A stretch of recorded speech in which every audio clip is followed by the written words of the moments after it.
Bonjour, le but de ces vidéos est de vous offrir quelques informations et quelques trucs pour vous permettre de bien lire et surtout de bien comprendre un arrêt de cassation. Un arrêt de cassation reprend en principe deux parties. La première partie comprend les motifs invoqués par le demandeur pour obtenir la cassation. On les appelle les moyens de cassation. La seconde partie est la décision de la Cour elle-même. Actuellement, il est malheureusement de plus en plus fréquent que les moyens de cassation ne figurent plus dans l'arrêt lui-même. Toutefois, si vous cherchez l'arrêt sur Juridate, vous trouverez peut-être la requête en cassation en cliquant sur l'onglet « Texte », puis le bouton « PDF ». Si la requête est disponible en format électronique, elle sera publiée à la suite du texte de l'arrêt en format PDF. Vous trouverez l'énoncé complet des moyens de cassation dans la requête en cassation. Toutefois, la requête ne sera disponible que dans la langue du pourvoi.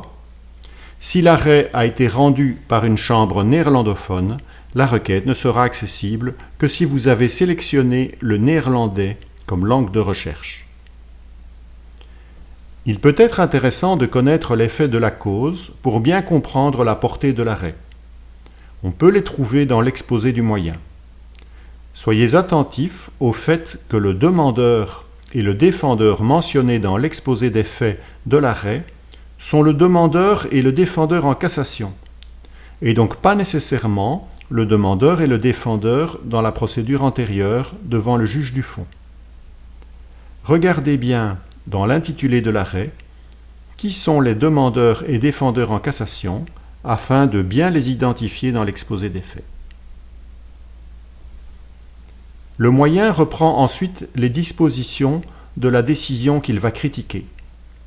C'est donc cette partie de l'arrêt qu'il faut lire pour connaître la décision prise par les juges du fond dont la décision est soumise à cassation. Dans les anciennes décisions, cette partie du moyen était identifiée par l'expression « en ce que ».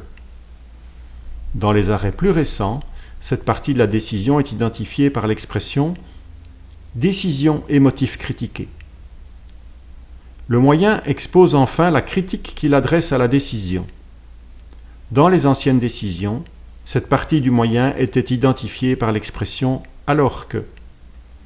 Dans les arrêts plus récents, cette partie de la décision est identifiée par l'expression « grief ».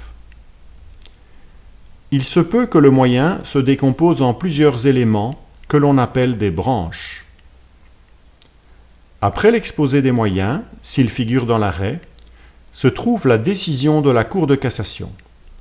Dans les anciens arrêts, le raisonnement est repris sous forme d'attendu.